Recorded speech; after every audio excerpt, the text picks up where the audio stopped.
everyone, my name is Jenna, but you guys can call me Jen, and welcome back to my channel. Welcome to my official wrap-up, my yearly wrap-up. It is officially time to talk about the stats of my reading in 2022. I cannot believe we're already here. Holy man. It is officially December 23rd that I am filming this. So because there are like 7 days left, 8 days left of December, these numbers might change. But they probably will change. I will say that. But as of right now, we are going into this pretty cozily, if you will. And we're gonna get started. We're gonna talk about all these wonderful things that I read this year, all the stuff that happened in my reading life. I got my bullet journal, I got my computer below you. We're just gonna get into it. We're gonna get into this 2022 reading year. Let's do it.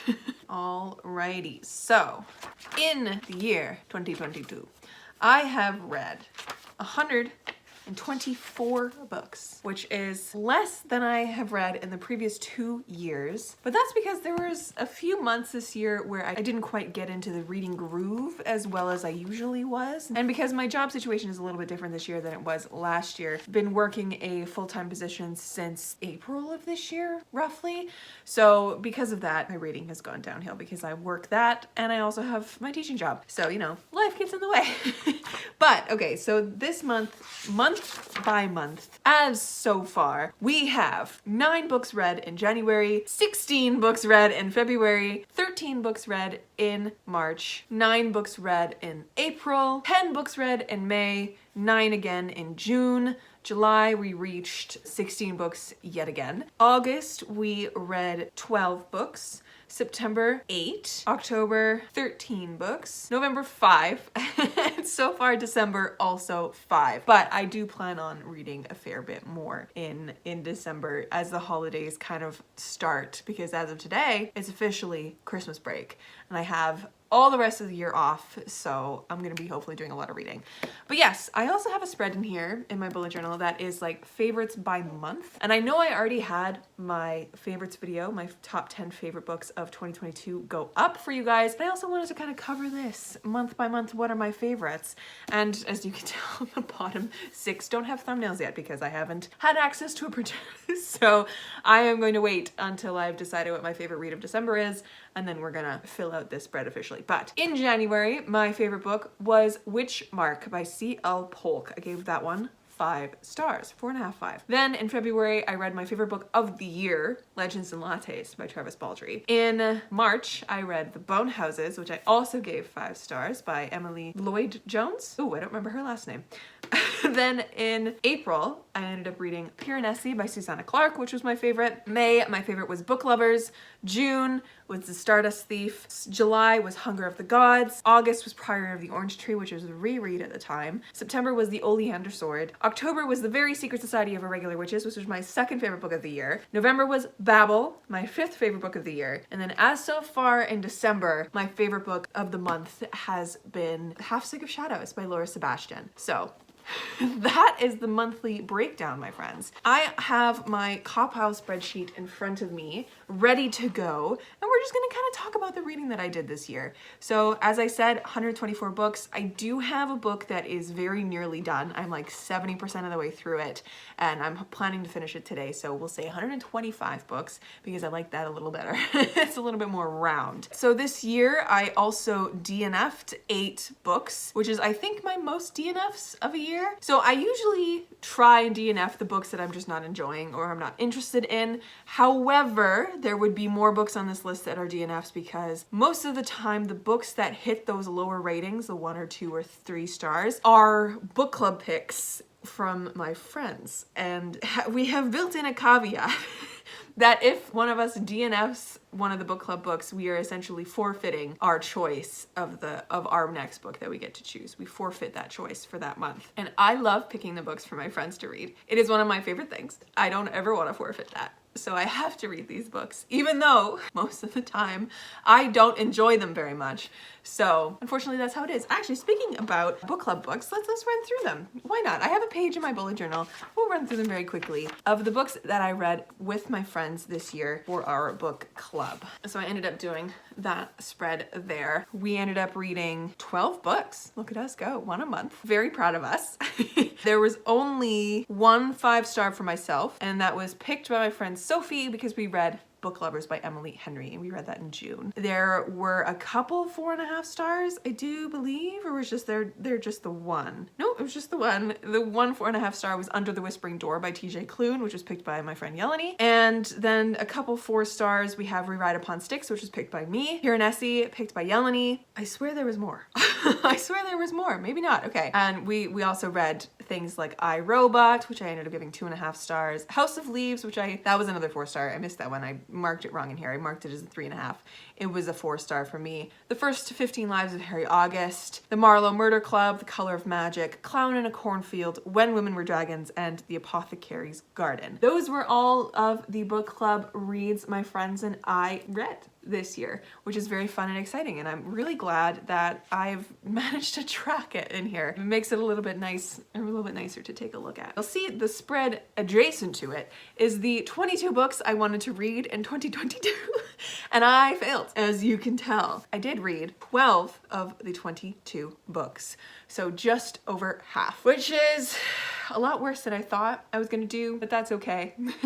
A lot of these books on here some of them are books that I'm no longer really interested in reading, or not as interested as I was at the beginning of the year, and some of them I'm still interested in reading. I just never got around to, like Words of Radiance by Brandon Sanderson. That was a little detour, but yes, 8 books DNF'd this year. I listened to so many hours of audiobooks this year. My Cawpile says it's about 555.5 hours of audiobook listening. And according to my Cawpile, I have read 49,908 pages this year, which is going to go up to over 50,000 once I finish the book that I am currently reading. That's so many pages. Wow.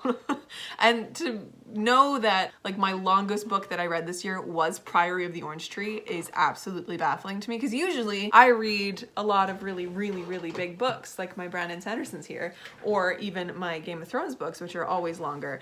So I had a very middling year for page count. Actually, I wonder if there is a page count. There is a page count tracker in here. Let me pull it up. The category that I read the most in was the 400 to 450 page length for books. The next one was the 350 to 400. So most of the books that I do read are between the 300 and the 500 page area, which is pretty standard for a standard fantasy book. So there is that. And speaking of fantasy, this is my genre wheel. And I've read 84 fantasy books this year and 19 science fiction. Those are my top ones. And then 10 contemporary, and then, you know, everything else is scattered throughout, which I find really funny. The 84 fantasy books, but I've read across 11 different genres. That makes me giggle because in my bullet journal, I also have a genre tracker, and the way that I track genres is through like YA fantasy and then regular fantasy, and I've had to double up on my regular fantasy bar. So of my adult fantasy, I have read 58 adult fantasies this year. An additional however many to make it 80 something for adult fantasy and middle grade added in there, because those are both usually fantasy as well, which is just bananas. That's bananas to me. This year, my reading has definitely kicked off into the adult fantasy realm. I wonder if I still have my old Cawpile from last year. I do. Okay, let me look and compare. I read last year 72 fantasy books and 23 science fiction books. So it was, my graph for last year was a little bit more varied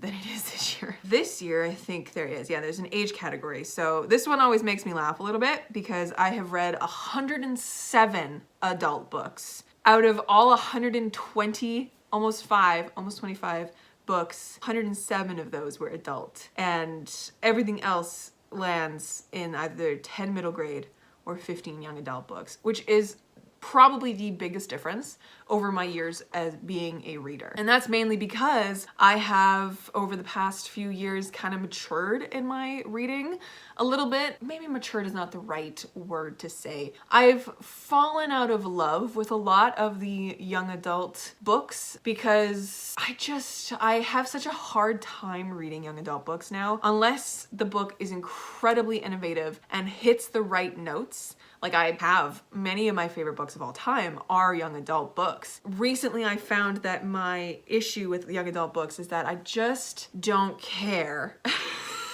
about what these like 16, 17-year-olds are going through. That's on me. That's on me as a reader. I feel more attached to my adult high fantasy reads. As you can tell by my backdrop, like it's literally all adult fantasy at this point. I've got almost 3 solid shelves. This is just a little section of YA that I have of adult fantasy. And then above it we have like 1 shelf of YA fantasy, and then the top shelf is middle grade. My reading has definitely changed over the years, and I'm really happy that it has, because it has expanded incredibly. And I think I can still remember when I was scared to read adult fantasy because I thought it was too complex and it was something that I just wouldn't be able to really dive into. And I can't believe that I ever thought that, because now it's my beloved. It's my favorite thing to read ever. So that's wild. Always looking at this specific category bump up every year is definitely interesting to me. The fact that I've only read 15 young adult books this year is wild. Okay, this year also, I set out a few goals that I wanted to do for myself at the beginning of the year, and let's go over them. Let's see how I did. Because as we know, for that 22 books that I wanted to read in 2022 thing, I didn't do too great. So let's see how I did on my goals. All right, the goals. I wrote them in the beginning of my bullet journal here. For reading, I wanted to read 100 books. Check. That is usually my reading goal. I think this year I might change it though, so spoilers for my goals video that you guys will see. I wanted to shrink my 112 book physical TBR, which I did not do. If you guys have been around for a little bit, you'll have seen in one of my videos that I counted all of my unread books, I believe it was in the beginning of December, and panicked because I had over 140. So then I unhauled a bunch. So I think I have about 120 right now. I haven't recounted. I might at the beginning of the year, just so I have a solid number to write down in my bullet journal so I know what I've started at. But I can definitely say I did not shrink that TBR. I hauled too many books this year, and I need to be better about that next year. But that is one goal that I did not do. My next goal was to read more diversely, so not only in BIPOC authors and representation, but also in the Two-Spirit LGBTQIA+ authors and representation as well, and disabled authors and representation. So this year, I definitely paid more attention to bringing in books that had disability rep and had that LGBTQIA+ rep as well, which I am going to continue to do, obviously, going into next year. So this year, I read just under half of my books had some kind of disability representation in it. So there was 38.6% of my books had a disabled character present or multiple characters present, and then 6% were the main character was disabled. So I want to make sure that that stat grows, obviously, to make it more than half the books that I read next year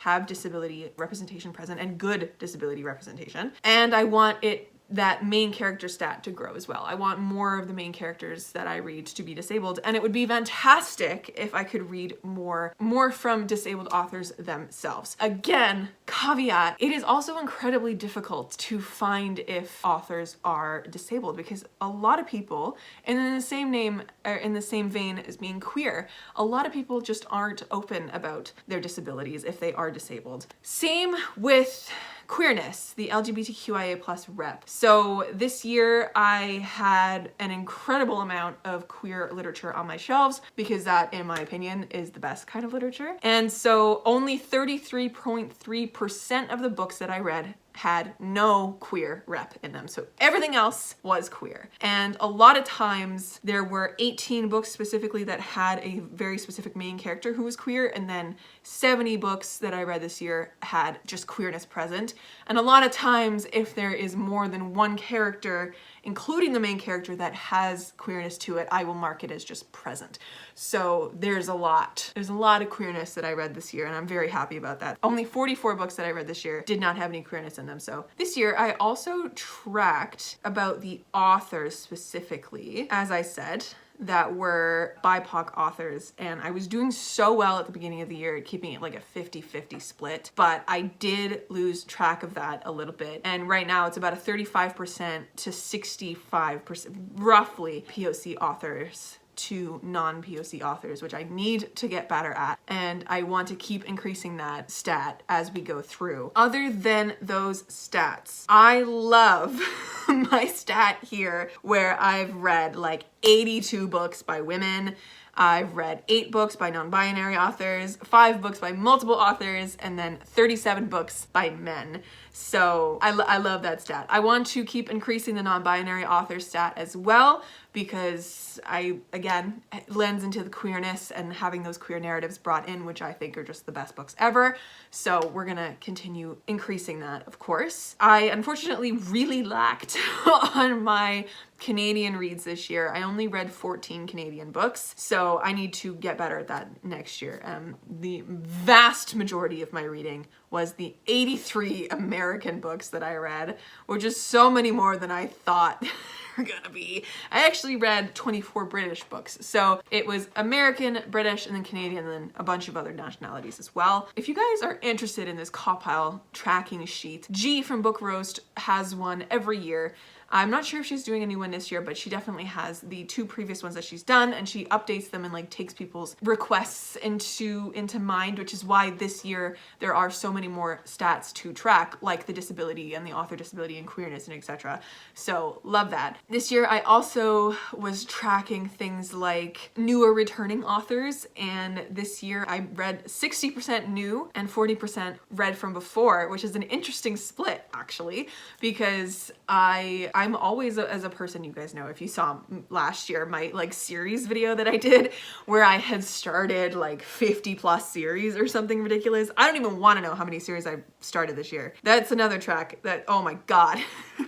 There's another 52. Guys, I'm such a person that likes to, I get so enthralled by the debuts and like the first book of a series that come out, right? So, oh God, I've started 52 new series this year. God, I've only read 21 sequels as well. And then I've only finished 5 series this year. Oh God, oh that's so terrifying. Oh my God. And again, the split between standalone versus series is standalones is at 40% and series is at 60% split that I've read this year, which is just bananas. I need to get better at finishing my series. Maybe next year I'll focus more on like what I own, series that I need to finish, kind of a thing. Hard as well with like all of these new releases coming out, so you're starting all these new series and there's like no sequels out yet, so the life of a booktuber. It's interesting. Anyways, I don't know if there's any other stats that I want to break down. Let me see. On the topic of queer authors that I've read, I have only 28% concrete no's. So what I like to do is I like to, if again, like with the disability thing, some authors just aren't out or vocal about their sexuality. So a lot of the authors that I have read this year, I've marked as unknown, but there have been about 25% concrete, yes, this author is queer. So again, I want to keep searching out the queer authors, the BIPOC authors, and the disabled authors as well, just so that my shelves are diverse, my reading is diverse, because as a cis white woman who is not disabled, I need to make sure that I'm reading books that are not about people who look like me, because that's just not fun. It just becomes the same story over and over again, right? So, you know, diversify your shelves, my friends. And use your library more, because I did not. I bought too many books this year. All right, we're gonna probably leave it there, my friends. So let me know down below how many books you set out to read this year and how many you did read. And also let me know a fun goal that you are setting for yourself in 2023, whether that is reading more of a specific author or reading more diversely, or if you're setting yourself a weird little reading challenge. I know my friend SJ likes to set herself specific categories that she reads every year. So I believe this past year she wanted to read like 10 specific books in a specific genre, and then she also wanted to read like 10 books written by trans authors or something like that. So she sets goals like that for herself rather than like a big numerical goal. So yeah, Let me know down below if you have any specific reading goals, because I would love to know. For my specific reading goals, you're gonna have to wait because tomorrow's video is going to be my 2023 goals video, both for reading and for writing. So watch out for that. Anyways, my friends, I will catch you in another video very soon, literally tomorrow. Stay kind and keep on reading.